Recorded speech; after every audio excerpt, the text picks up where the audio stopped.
Hello and welcome to the audit process, which is the SAIL Waiver New Vendor Training 2023. Thank you for attending this training. The new vendor audit process. Have you contacted sales staff to express interest in becoming a vendor? You need to contact Marilyn Long at marilyn.long@rehab.alabama.gov or by calling her at 334-293-7312. This training module requires that you are also viewing the potential vendor training module. Have you reviewed information provided by SAIL? This is necessary for you to determine if you are qualified to become a vendor and to decide if you would like to become a SAIL vendor. Have you conducted a self-audit? Use a supplied audit tool. Keep correcting your files until you think they are in perfect alignment with the tool, and contact Marilyn Long if you have any questions during this process. If you have questions, contact Marilyn Long. Again, that's 334-293-7407 or at marilyn.long@rehab.alabama.gov.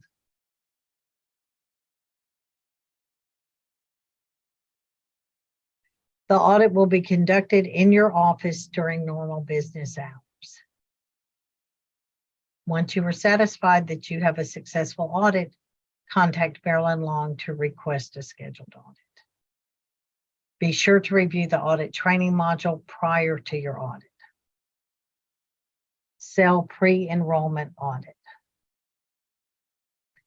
When vendor has the prerequisites in place and understands the scope of services, vendor contacts SAIL vendor enrollment staff to arrange an on-site audit. SAIL staff will schedule an initial visit to review administrative and personnel practices of the vendor direct service provider, or DSP. SAIL staff conducts on-site visits to all prospective DSPs.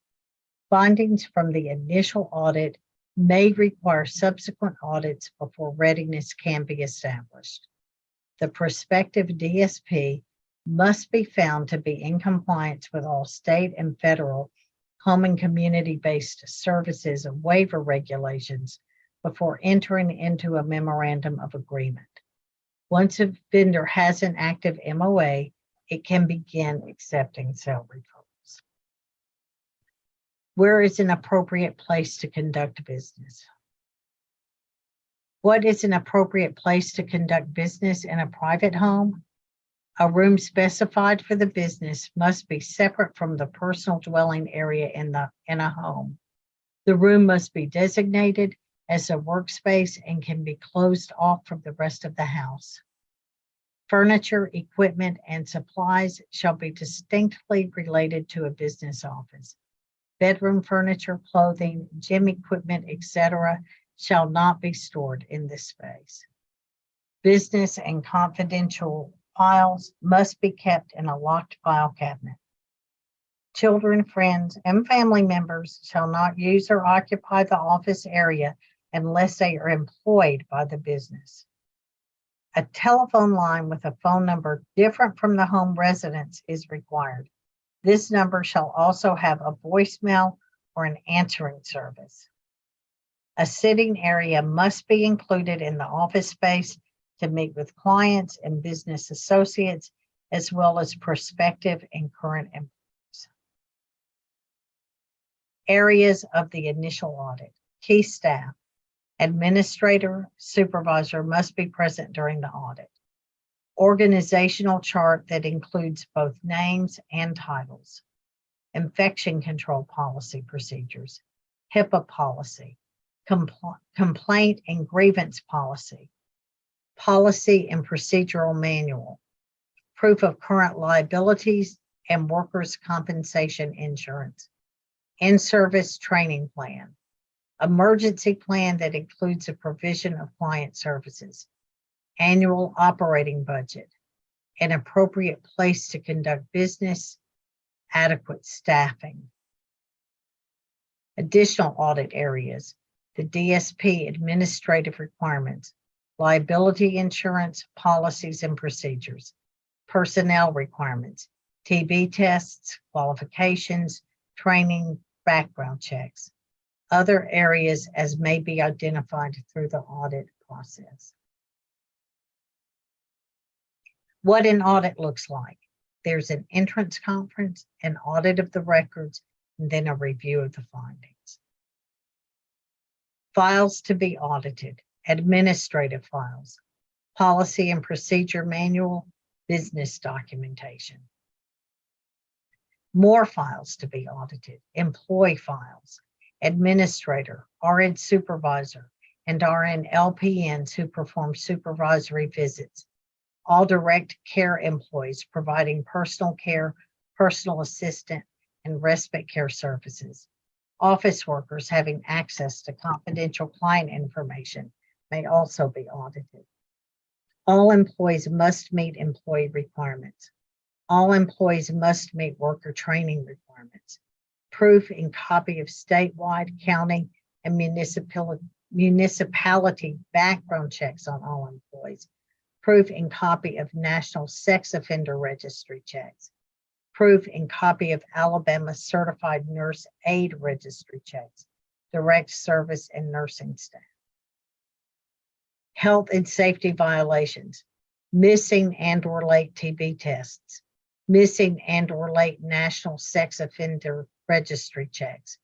Missing and/or late employee background checks.